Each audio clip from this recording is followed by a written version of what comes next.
군내 사조직 문제입니다. 이와 관련된 화면 좀 보시고 돌아오시죠. 알자회라고 해서 34기부터 43기 한 100여 명이 넘는 이 사람들이 군내 핵심 보직, 특히 정책실장, 국방정책실장자를 포함한 또 주요 사단장직을 자기들끼리 막으면서 주도했던 인맥과 사람들은 대개 김관진 씨하고 다 연관이 있는 분들이고. 자, 이 문제가 지금 이렇게 네. 사드 보고 논란, 보고 이제 누락한 그것이 이게 군내 사조직의 영향 때문이다. 네. 이른바 뭐 알자회란 말도 있고 또 이 어감은 좀 그렇습니다만 독사파. 네. 자, 미리 말씀드리면 네. 알자회는 뭐 서로 알고 지내자 이런 얘기고 독사파는 우리가 아는 독사이가 아니고 독일 육사, 유학파 그런 얘기입니다. 미리 좀 아시면 좋겠고. 자, 이렇게 번져가는 양상 어떻게 평가하고 계십니까? 사실 뭐 지금 사드 체제, 그러니까 사드 발사대 4기가 그 누락된 부분과 관련해서 추가 반입이 누락된 부분과 관련해서 아마 청와대 입장에서는 이것이 그 초안에는 있었지만 빠졌던 이유가 일종의 아마 국방부를 비롯한 그 군수내부의 그런 그 지금 문재인 대통령의 그런 사드에 대한 좀 모호한 그 대선 과정에서 이제 이 전략적 선택에 대해서 일종의 소극적 항명으로 지금 읽고 있는 그런 기류가 있는 것 같아요. 그렇기 때문에 이 지금 이 진상 조사를 하는 과정에서 이 아마 뭐 진상이 나와지겠지만 이 과정의 배경에는 소위 말해서 이 그동안 이명박 박근혜 정부가 동안 상당히 군요직을 차지했던 인사들의 그러한 그 인적 쇄신이 없어서는 안 되겠다는 그런 생각을 하고 있는 것 같고요. 그 핵심에는 지금 김관진 전 그 청와대 안보실장이 있는 것이 아니냐는 그런 의심을 갖고 있는 것 같습니다. 사실 김관진 그 청와대 안보실장은 과거 국방부 장관으로 있을 때부터 사실 자신이 독일 육사 연수를 갔다 왔던 소위 말하는 독사파의 거의 원조격에 해당되는 분이거든요. 그렇기 때문에 사실 뭐 그 뒤에 거의 그 본인이 다녀오고 난 뒤에는 기수별로 한 명씩 갔습니다만 그 소위 말하는 독일 육사 출신들이 상당히 군내 요직을 많이 차지했고 또 더 넓혀서는 앞서 홍익표 의원이 이야기한 대로 이 지금 그 군내에 또 알자회라는 그런 군 사조직에 있는 분들이 알게 모르게 김관진 실장의 비호 아래서 상당히 군내에 주요한 그 맥을 형성했다. 그런 측면에서 본다고 한다면 사드의 발사대 지금 누락 보고 자체에도 이런 군내의 요직들 간에 이 알게 모르게 형성되는 이런 이 인연을 고리를 끊지 않고서는 국방계획을 이룰 수 없다는 그러한 뜻에서 아마 지금 홍익표 의원이 아마 공개적으로 이 문제를 제기한 것이 아닌가 하는 생각인데요. 모르겠습니다. 이 부분에 대해서 과연 청와대가 그런 의지를 갖고 인적 쇄신이라는 부분까지 들어갈 수 있을지는 좀 지켜봐야 될 것 같습니다. 예, 지금 사드 보고 누락 파문이 군내 사조직 이것을 좌지우지했지 않느냐 이런 쪽으로 가면서 과거 무슨 뭐 한화회처럼 군내 사조직이가 지금 나오는 것 같습니다. 자, 지금 홍익표 의원이 이거를 문제 제기한 시점을 좀 봐야 될 것 같아요. 시점은 자, 사드 보고 논란 때문에 대통령이 대노했다라는 첫 번째 윤영찬 국민소통수석의 발표. 그다음에 그 다음 날은 일자별로 얘기하잖아요. 26일 날 보고를 받았는데 27일 날 누락된 것에 대해서 관계자를 부르고 그 다음에 28일 날 뭐 한민국 국방장관과 오찬을 하고 이렇게 발표한 그 다음날 바로 또 홍익표 의원이 알자회에 대한 의혹을 제기합니다. 그렇다면 어떤 측면에서는 이렇게 생각을 하고 있어요. 아, 이게 좀 더 미리 이 더불어민주당과 또는 현 정부가 알자회에 대한 의심을 미리부터 거의 하고 있지 않았느냐. 그런데 알자회를 보면 사실 그때 한화회 말씀하셨지만 한화회 때 동시에 드러나요. 한화회는 물론 22기부터 그 전기수고 그다음에 이제 알자회는 34기부터 이제 44기인데 그때 동시에 문제가 돼서 사실상 군대 내에서 숙정 작업을 합니다.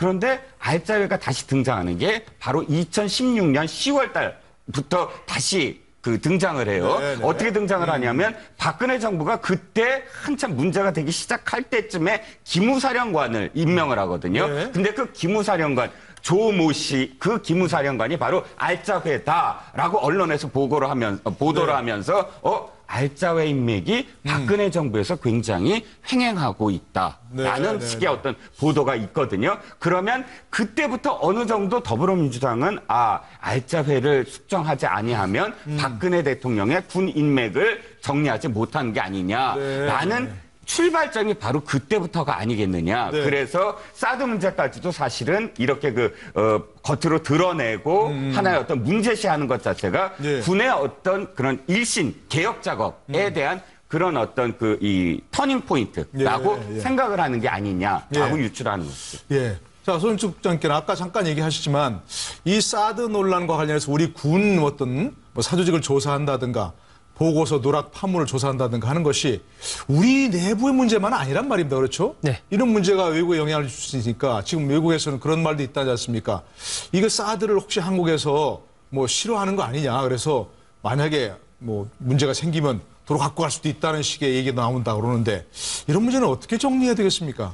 지난번에 딕 더빈 미국 예. 민주당 상원의원이 방문한 자리에서 문 대통령 만나고 나와서 이제 그런 뉘앙스의 얘기를 했었죠. 네네. 어떤 식이든 그와 비슷한 얘기가 있었을 것으로 짐작이 되는데 저는 이번에 이제 진상조사는 저는 필요하다고 봅니다. 네. 여러 가지 국방부가 정확하게 보고를 하지 않은 부분이 분명히 있고 그렇기 때문에 진상조사는 필요한데 네.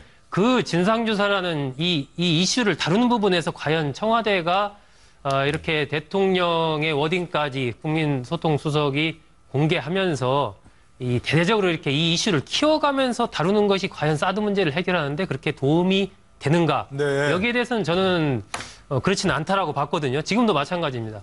그렇기 때문에 이 문제는 엄정하게 처리를 해야 되지만 이 문제를 너무 키울수록 당장 이제 중국 같은 경우는 기대감이 높아지는 것이거든요. 네. 그러면 이거 사드 철회하는 쪽으로 지금 한국에서는 분위기가 잡혀가고 있는 것 같다. 네. 철회하라라고 지금 얘기를 하고 있단 말이에요. 그런데 미국은 상대적으로 이 정확하게 표현은 아니지만 상당히 기분이 좀 안 좋다라고 그런 뉘앙스로 보여지면서 네. 그렇다면 뭐 우리가 굳이 그럴 필요 없으니까 철수하겠다. 네. 뭐 이런 것까지 고려해야 된다는 얘기가 있다. 뭐 이런 식의 얘기를 하고 있으니까 네, 네. 이것은 저는 어떤 식이든 도움이 안 된다라고 네. 보고요. 그 이후에 문 대통령이 수석 보좌관 회의에서 이 사드 문제와 관련해서 아무런 얘기를 안 했지 않습니까? 네. 저는 그런 부분이 잘한 것이다. 앞으로도 그러한 자세로 가져가면서 내부적으로는 철저한 조사를 해나가고 이러한 방법을 취해야 된다라고 보고요. 네. 그 아까 사조직과 관련해서 저는 좀 의문스러운 것이 일단 알짜회라는 군내 사조직이 과연 있느냐 하는 겁니다. 지금. 네네. 그리고 독사파라는 그 세력이 과연 존재하느냐라는 네네. 거거든요. 저는 군내의 사조직이 지금 있다면 이건 있을 수 없는 일이다. 네. 당장 혁파를 해야 된다라고 생각합니다. 그런데 이 제가 아는 알짜회는 그러니까 92년에 김영삼 전 대통령이 집권하고 나서 93년 3월 8일 날 그러니까 집권 초에 김영삼 대통령이 당시 권영애 국방장관을 불러가지고 네.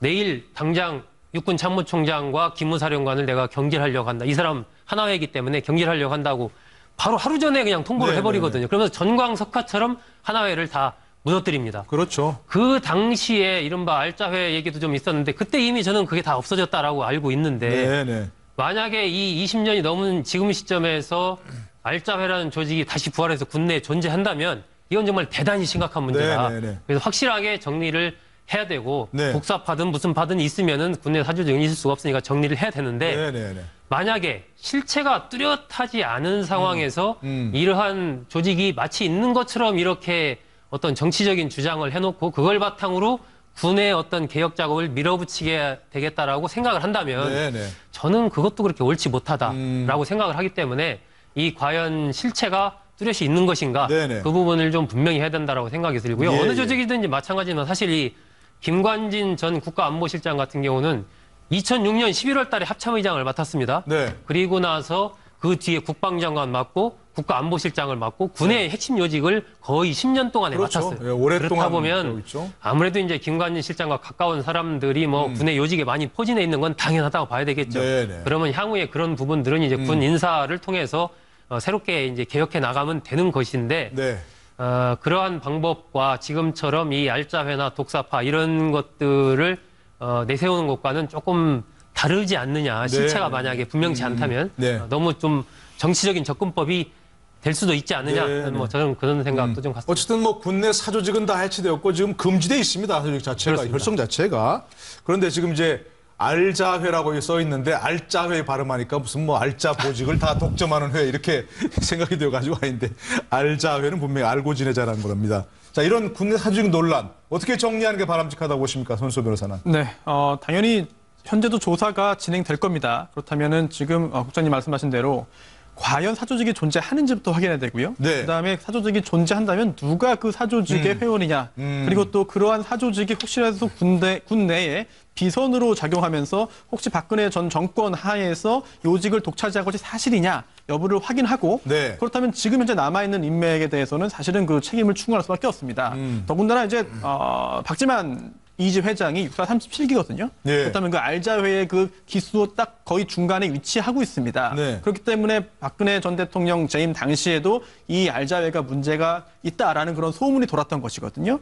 그리고 또 하나가 독사파 그 김관진 전 실장 관련해서 노승일 전 K스포츠 부장이 이런 말을 했습니다. 네. 정유라 씨에게 직접 물어봤더니 정유라 씨가 이런 말을 했다. 우리 아빠는 네. 즉 정윤회 씨는 정윤회 씨는 김관진 전 실장과만 형님 동생하고 지냈다. 네. 이런 이야기가 그냥 만들어내는 이야기든가 네. 오해든가 와전이라면 뭐 문제가 없겠습니다만 혹시라도 정말로 이 정윤회 씨와 김관진 전 실장이 유독 이렇게 단둘이만 네. 형님 동생하고 지내는 국내 주요 인사였다라고 한다면 뭐 일반적인 시각에서 의혹을 더 가질 수밖에 없거든요. 아직까지 어떤 구체적인 혐의 사실이 드러나거나 네. 이런 것들이 그런 상태, 그런 상황은 아닙니다만 네, 네. 의심을 하고 국내에 부조리라든지 비리가 존재한다는 점을 진상 조사까지 할 그런 정도 상황은 되지 않았나 싶습니다. 네네네. 근데 조금 전에 말씀하신 그 뭐 노승일 씨의 주장, 뭐 정유라 씨가 이렇게 얘기했다 하는 부분은 이제 확인된 것은 분명히 아닌 거죠. 예, 분명히 말씀드립니다. 자, 어쨌든 이 부분도 사드 배치 논란이 어디로 튈지 하는 부분 저희가 유심히 지켜보도록 하고요. 좀 더 다른 얘기 또 넘어가겠습니다. 그동안 이렇게 지금 이제 뭐 국무위원 후보자들, 국무위원급 후보자들에 대해서 청문회가 본격화되고 있습니다. 어제는 김상조 공정거래위원장 후보자에 대한 청문회가 있었죠. 관련 화면 좀 보시고 돌아오시겠습니다. 당시에 음마 아파트는 재개발 광풍이 불었었던 그런 때입니다. 이 위장 전입을 오시는 그런 분들이 상당히 많았습니다. 부동산 투기 목적으로요. 사실 말씀드리지 않으려고 했는데요.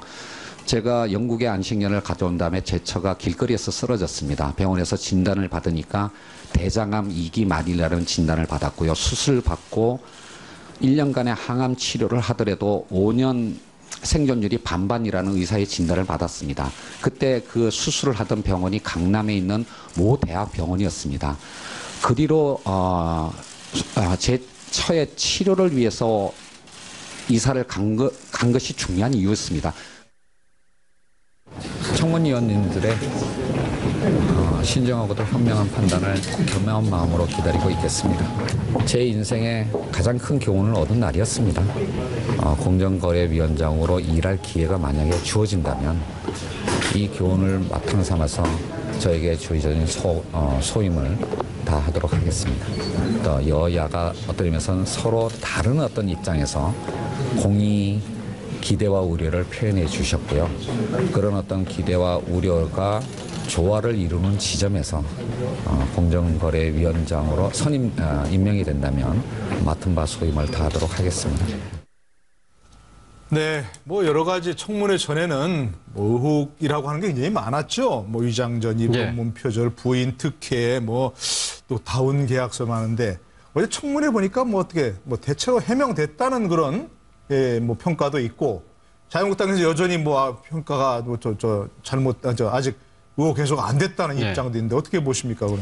뭐 지금 여당 입장에서는 뭐 앞서 우리 앵커께서 말씀하신 대로 결정적인 한방은 없었다. 네. 오히려 이 공정거래위원장으로 직을 수행하는 데서 업무 능력은 충분히 검증된 거 아니냐. 네. 그렇다고 한다면 이 정무위에서 이번에 그 인사청문과 관련된 이걸 저희 진행했습니다만은 청문 심사 경과 보고서를 당연히 채택해야 된다. 네. 그래서 대통령이 임명하는 데는 문제가 없다는 이야기고요. 반대로 지금 자유한국당 같은 경우는 결정적인 한방은 없다고 하지만 그러나 지금 자리가 공정거래위원장이라는 겁니다. 예. 공정거래위원장 같으면 도덕적 기준이 상당히 어느 자리보다 더 높아야 되는 측면에서 본다고 한다면 숱한 의혹들이 제대로 해명된 것이 없다. 그렇기 때문에 지금 수적 우위를 갖고 밀어붙인다고 한다면 아마 국회를 지금 6월 임시국회가 지금 열리고 있습니다만 이 6월 임시국회 일정을 보이콧하겠다. 아주 강경한 입장으로 맞서고 있습니다. 네. 그렇다고 한다면 가격하면 지금 한쪽은 임명하자, 한쪽은 안 된다 이렇게 강하게 맞서 있는 상황인데 그럼 어느 한쪽으로 가면 어느 쪽으로 기울어질 것이냐. 그 결국은 국민 여론이 아닐까 하는 생각입니다. 네네. 사실 지금 그 중간에 지금 있는 중간적인 위치를 차지하고 있는 것이 바른정당과 이 국민의당인데요. 그렇죠. 바른정당도 지금 상당히 김상조 후보자에 대해서는 부정적인 의견이 강합니다만은 좀 더 논의를 해봐야 되겠다는 입장이고요. 예. 국민의당 입장에서도 지금 뭐 좀 반응은 좀 엇갈립니다. 뭐 박지원 전 대표 같은 경우는 뭐 빨리 임명이 돼서 재벌개혁과 경제개혁을 좀 해달라는 입장인 반면에 예. 또 당내의 또 전반적인 분위기는 좀 더 지켜보자는 입장인데 네. 그 지금 중간적인 입장에 있는 바른정당과 국민의당의 앞으로 향후 추이가 어떻게 될 것이냐. 그건 아마 제 생각에는 빠르면 내일 아니면 좀 더 늦으면 월요일자 신문이나 이런 데 보도될 만한 이거 김상조 후보자에 대한 여론 동향 이것이 아마 결정적인 키가 되지 않을까 하는 생각입니다. 네네네. 어쨌든 뭐 야당 입장에서는 청문회 시작 전에는 김상조 후보자 낙마 1호 뭐 불공정위원 이렇게 불렀는데 청문회를 지켜보니까 뭐 결정적으로 뭐 의혹이라고 입증하지 못했다 이런 얘기도 있고 한면 야당에서는 의혹을 해소하지 못했다 이렇게 되는데 어떻게 평가하십니까 보시고? 첫 번째 그러니까 가장 중요한 게 뭐냐면 이겁니다. 그러니까 언론에서 이미 보도됐던 것들 이외에 청문회에서 나왔느냐 굉장히 중요하거든요. 그러면 그때는 이 사실을 저기가 안 됩니다. 방어하기가 쉽지가 않아요. 왜냐하면 언론에서 이미 보도됐던 것들은 준비하고 오거든요. 많은 것들을 준비하고 오는데 사실 청문회에서 또 다른 것들이 아까 터져 나왔을 때 리스크 관리 그것은 상당히 어떤 그 부담이 될 수밖에 없죠. 그런데 말씀하셨듯이 한 방이 없다는 게 바로 그 뜻입니다. 그러니까 청문회 자체에서 야당 의원들이 스스로 새롭게 밝혀낸 것이 없다. 이것이 이제 첫 번째고 두 번째. 김상조 후보자가 굉장히 감성적인 어떤 그런 사실 방어를 떴어요. 이를테면 위장전이니까 다운 계약서가 가장 사실 이 공정거래위원장으로서 할 적법한 그런 원칙적인 어떤 삶이냐 그런 것들을 했다면 이런 어떤 비판에 대해서 위장전입은 이제 그 중에서도 음마 아파트라는 좀 상징적인 그런 이 아파트가 문제가 좀 됐거든요. 왜냐하면 아시다시피 다 한보게이트도 다 음마 아파트라는 어떤 그 부분이었고 당시 이 어마어마한 사실 몰렸어요. 경쟁도 몰렸고 또 위장전입도 재건축 문제 때문에 굉장히 많이 이 위장전입도 많았고 그런데 거기에 그 점에 대한 답변이 바로 자신의 아내 대장암 2기였기 때문에 항암 치료를 위해서 했다. 이 부분과 관련해서 사실 굉장히 그 감성적인 어떤 그런 부분이었거든요. 말하고 싶지 않았지만이라는 부분 또 하나 좀 감성적인 부분이 이 부분이에요. 도대체 그 연말정산을 이제 들여다 보니까 소득공제를 위해서 보통 사람들은 전부 다 하나라도 더 이렇게 현금 영수증이나 혹은 카드 영수증을 신용카드 영수증을 찾아와서 내야 되는데 0원이었거든요. 그런데 그 부분과 관련해서는 또 당일날 또 제자라는 그런 누리꾼이 이제 그 증언을 했죠. 신용카드 0원일 수밖에 없었다. 거의 내가 아는 교수님은 하면서 그 삶을 쭉 이야기하는데 특히 그 가방 얘기가 또 들어와요. 낡은 가방. 그 가방이 그 십수년 전부터 쓰던 가방이고 또 자기가 늘 목표하던 가방이다. 또 늘 마을버스를 타고 한성대로 가는 모습을 지켜보는 제자들로서는 너무 그것이 당연한 삶이고 또 이렇게 표현하죠. 이 검소하게 살아서 내가 그 영수증 카드를 안 쓴 게 아니라 돈을 쓸 시간이 없었다. 뭐 이렇게 표현한 것도 이 인터넷에서 이렇게 회자가 되고 해서 어느 정도는 사실 그 새로운 것도 없었고 또 그 방어하는 것들이 굉장히 감성적인 부분에서 이렇게 다가간 부분이 있기 때문에 현재까지는 이 인터넷에서의 여론이 딱 나쁜 방향으로 흐르지는 않는 것 같아요. 결국 뭐 아까 이제 신용카드 사용액 이런 거는 보통 우리가 이제 연봉의 일정액을 넘어야 기준을 넘어야 그게 인정되는 부분이니까 쓰긴 썼는데 그게 이제 넘지 않았다. 기준을 넘지 않았다. 이런 건데. 자, 어쨌든 이제 전체 청문회를 지켜보신 마당에 이제는 청문 보고서가 채택이 되느냐 하는 부분입니다. 공정거래위원장은 뭐 굳이 채택이 안 되더라도 시간이 지나면 대통령이 임명할 수 있지만 그렇게 되면 또 협치 문제가 불거지니까 어떻게 판단하십니까? 채택을 해야 된다고 보십니까? 뭐 어떻게 판단하십니까? 저는 지금 정도 상황에서는 채택을 해야 된다라고 이제 보고 있는데요. 지금 보면 한 24명 정도 되거든요, 전체. 그런데 정무위 소속 의원들이요. 정무위 소속 의원이 더불어민주당이 10명, 그리고 자유한국당 7명, 그리고 국민의당과 바른정당이 3명씩, 정의당 1명. 이렇게 인적 구성이 그렇게 돼 있습니다. 그러니까 현재 상태에서 본다면 자유한국당은 여기에 반대할 가능성이 상당히 높지 않나 예상이 되고요. 국민의당이나 바른정당 같은 경우는 내일 모레죠. 5일날 어떤 당의 입장을 정하는 쪽으로 네. 그렇게 지금 방향을 잡고 있는 것 같습니다. 그 결과 여부가 이제 7일날 결정이 되거든요. 그렇다고요. 전체 회의를 연다는 거죠. 예, 7일날인데 또 이게 7일날이 참 묘한 것이 그날 이제 강경화 외교장관 후보자라든지 네네네. 김동연 그 경제부총리 후보자 등 그날 또 열려요.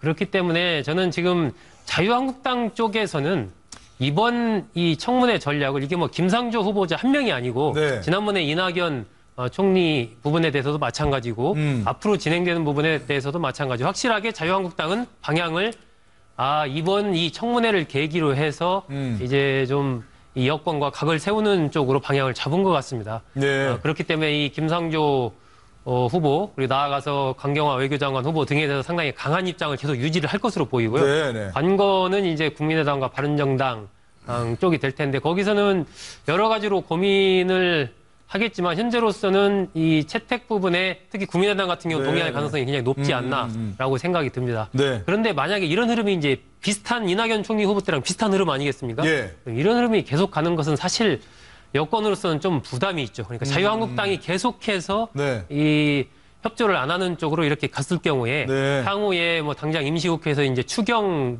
처리 문제라든지 그렇죠. 또 정기국회에서 예산안 처리 문제 이런 것과 지금 다 연결이 돼 있는 흐름이거든요. 네, 네, 네. 그렇기 때문에 어떤 시기든 지금 여권으로서는 정치력을 발휘를 좀 해서 네. 자유한국당과 이번 인사청문회 전국에서 뭔가 좀 이 협치의 모양을 좀 연출하는 그런 네, 부분이 네. 필요하지 않나 생각이 됩니다. 네네네.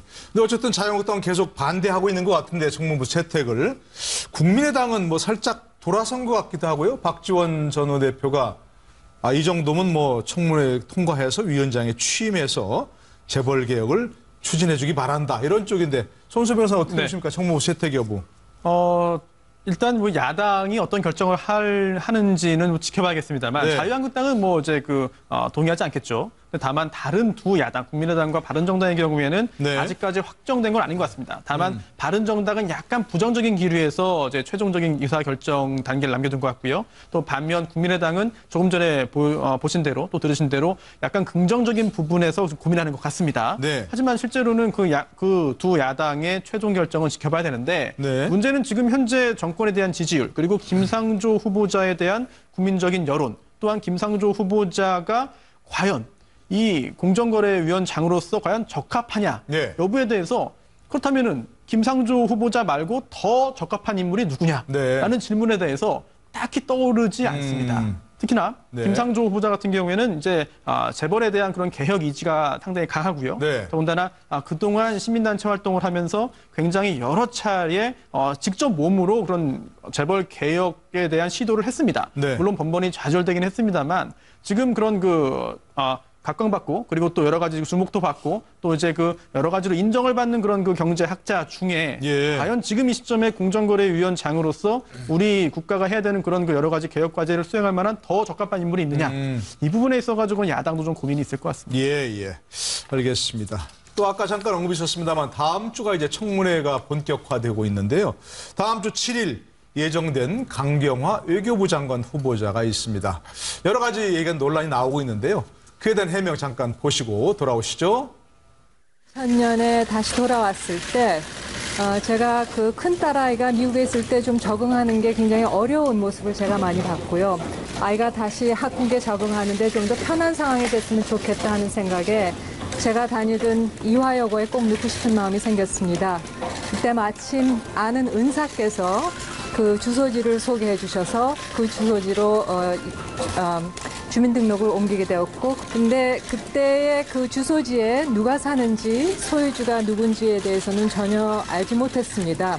청와대 검증 과정에서 제가 당시 제네바 출장 중이었습니다. 그리고 청와대 자, 저 얘기 먼저 해보도록 하죠. 이제 일단 위장전 얘기가 많이 나오고 있는데 그게 이제 과거 고교 은사의 뭐 주선을 받다 했는데 그게 이화여고 법인 소유였던 그렇죠. 전세권 설정한 그런 아파트였다는데 오늘 얘기 나온 거 최근 나온 거 보니까 그 아파트가 조직적으로 그렇죠. 이종희 위장전입에 이용된 게 아니냐는 얘기가 나오고 있어요. 그렇죠. 아마 학교 법인이 소유하고 있는 아파트인데 그게 지금 그 강경화 후보자 말고 그 이하여고를 지나갔던 사람들, 그 부모들이 자식들을 그 집에다가 상당히 16년간 전출자가 그러니까 전입이 25명이나 있다고 하니까요. 그러니까 이 집의 그 용처가 뭐냐. 이 부분을 아마 이 강경화 후보자가 과연 몰랐느냐. 네. 그런 부분들에 있어서 청문 과정에서 네. 딸의 그 유장 전입과 관련된 그리고 또 더 나아가서는 이 그 이하 여고의 입학과 관련된 네. 그 구체적인 여러 가지 특혜들이 만약에 튀어나온다고 한다면 네. 아마 강경화 후보자가 국민들에게 자신의 그 의혹을 예. 진정성 있게 설득하기는 어렵지 않을까 하는 생각이 듭니다. 손수배에서 이 보시기 어떻습니까? 이게 이화여고 측에서 그러니까 거기로 이화여고로 오는 사람들 어떤 편의를 봐주기 위해서 조직적으로 이렇게 한 거 아니냐 했는데 물론 강경화 후보자 본인은 몰랐다는 것이고요. 그게 어떤 건지? 네, 사실 어느 집에 또 누가 소유하고 있는 집이냐와 관계없이 주민등록법 위반이긴 하죠. 네. 실제로 거주하지 않았음에도 실제로 하지 않았음에도 주민등록만 옮긴 것이기 때문에 주민등록법 위반이긴 합니다. 여기에 더해서 이렇게 그 학교에서 여러 차례에 거쳐서 이렇게 반복적으로 활용했다라고 네. 한다면은 그에 대한 비난 가능성이 좀 더 높을 것이고 이 부분을 아마 야당에서 강력하게 집중 추궁할 것으로 보이는데요. 예. 뭐 부동산 투기가 아니다. 그리고 또 좋은 더 강남 8학군으로 가기 위한 것이 아니라 좀 더 적응을 수월하게 하기 위해서 한 것임을 좀 잘 봐달라라는 네. 취지로 뭐 방어를 하지 않을까 싶습니다. 예, 어떤 해명이 나오는지 좀 지켜봐야 될 것 같고요. 또 한 가지 좀 논란이 되는 게 이제 일본군 위안부 피해자 할머니들 직접 만났어요, 가서? 네. 이게 벌써 외교부 장관 행보 아니냐 이렇게 얘기되는데 어떻게 보세요? 아마도 이제 그 강경화 후보자가 북한 네. 인권위원회 고등부 판무관을 했기 때문에 인권과 관련한 자신의 어떤 그런 뭐랄까요, 경력 네. 이런 것들을 부각하기 위해서 특히 위안부 할머니들의 문제를 적극적으로 이렇게 그 해결하겠다라는 의지를 보이는 행보인 것 같긴 한데 예. 그러나 야당에서 어떤 비난하는 것도 사실 좀 맞는 게 뭐냐면 지금 후보자 신분에서 청문회를 해야 되지 않습니까? 네, 그러면 네, 네. 청문회를 겸허하게 이렇게 준비하는 그런 모습을 보여야지 네. 벌써 저런 행보를 보이는 것도 사실 그런 언론에 너무 호소하는 게 아니냐 예, 이런 예. 비판도 사실은 저는 또 지적받을 수 있는 비판인 것 같습니다. 강경화 후보자의 청문회 전망 어떻게 보십니까? 소정석 국장께서. 저는 상당히 난항이 예상된다 이렇게 어려움이. 말씀드리겠습니다. 그렇습니다. 특히 아까 말씀하신 그 학교 전입과 관련된 그 숙소 이 부분에 대해서 과연 강경화 후보자가 이른바 거짓말 논란 이 부분이 상당히 지금 설득력 있게 국민들한테 받아들여지고 있는 것이거든요. 네네. 그 부분과 관련해서 정말 확실한 어떤 해명을 내놓지 못한다면 여야 가릴 것 없이 상당히 강경화 후보자에 대해서는 좀 어려운 상황에 처할 가능성이 높지 않나 뭐 이렇게 생각이 됩니다. 예, 어떤 해명들이 청문회에 나오는지 잘 지켜보도록 하고요. 함께 분석해 전해드리겠습니다. 함께해 주신 여러분 고맙습니다.